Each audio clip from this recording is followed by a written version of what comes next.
komunitas muslim menempati kawasan pesisir yang strategis. Yang awalnya hanya tempat singgah sementara, perlahan tumbuh menjadi permukiman. Permukiman ini kemudian berkembang menjadi kota pelabuhan yang ramai. Dan pada tahap berikutnya, seiring proses islamisasi yang terus berjalan, kota-kota tersebut bertransformasi menjadi pusat institusi politik kerajaan Islam.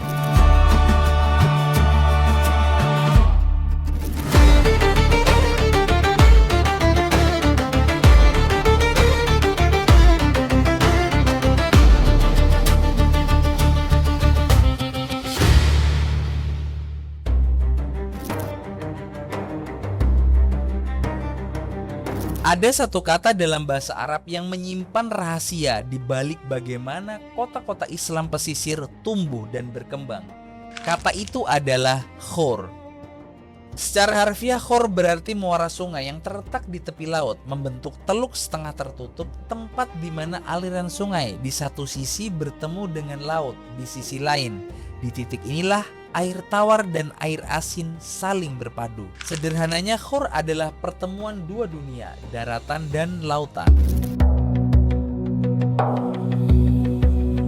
Secara geostrategis, keberadaan khor memberikan keuntungan yang sangat besar bagi pelayaran kuno. Teluk setengah tertutup ini berfungsi sebagai pelindung alami.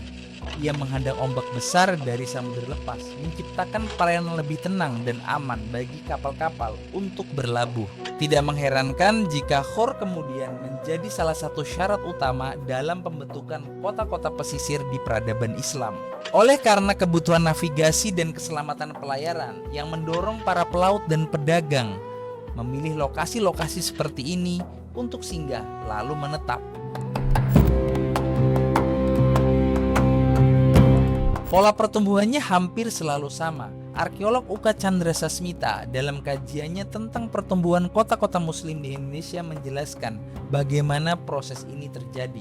Seiring berkembangnya pelayaran dan perdagangan, komunitas muslim menempati kawasan pesisir yang strategis. Yang awalnya hanya tempat singgah sementara, perlahan tumbuh menjadi permukiman. Permukiman ini kemudian berkembang menjadi kota pelabuhan yang ramai. Dan pada tahap berikutnya, seiring proses islamisasi yang terus berjalan, kota-kota tersebut bertransformasi menjadi pusat institusi politik kerajaan Islam. Khor bukan sekedar fitur geografis, ia adalah benih dari sebuah peradaban. Pola ini tidak hanya terjadi di kawasan Timur Tengah, ia berulang di Nusantara, khususnya di pesisir Sumatera. Geograf Muslim Abu Hasan Ali bin Musa Al-Maghribi dalam karyanya Al-Jugrafiyah mencatat dengan jelas bahwa semua kota pelabuhan di pulau ini terletak di sebuah khor. Catatan serupa juga ditemukan dalam karya Syihabuddin An-Nuwairi, Nihayatul Arif fi Funun Al-Adab. Ia menyebutkan beberapa kota penting di Sumatera, seperti kota Fansur yang dikenal dengan pohon kafur dan gaharu yang berkualitas tinggi. Juga ada kota pelabuhan Malayir, kota Lamri, dan juga kota pelabuhan Kalah. Dan satu kesamaan yang mengikat semuanya, setiap kota pelabuhan tersebut terletak di sebuah khor, tempat di mana kapal-kapal besar dari lautan dapat bersandar dengan aman. Dari Teluk Persia hingga pesisir Sumatera, konsep khor membuktikan satu hal, geografi bukan sekedar latar belakang sejarah, ia adalah arsitek yang membentuk peradaban. Kota-kota besar tidak lahir secara acak, mereka tumbuh di titik-titik yang dipilih secara cermat, di mana sungai bertemu laut, di mana ombak diredam oleh teluk, dan di mana kapal dapat berlabuh dengan tenang. Itulah karakteristik geografis Al-Khor, pertemuan dua dunia yang melahirkan peradaban-peradaban besar Islam di sepanjang pesisir dunia.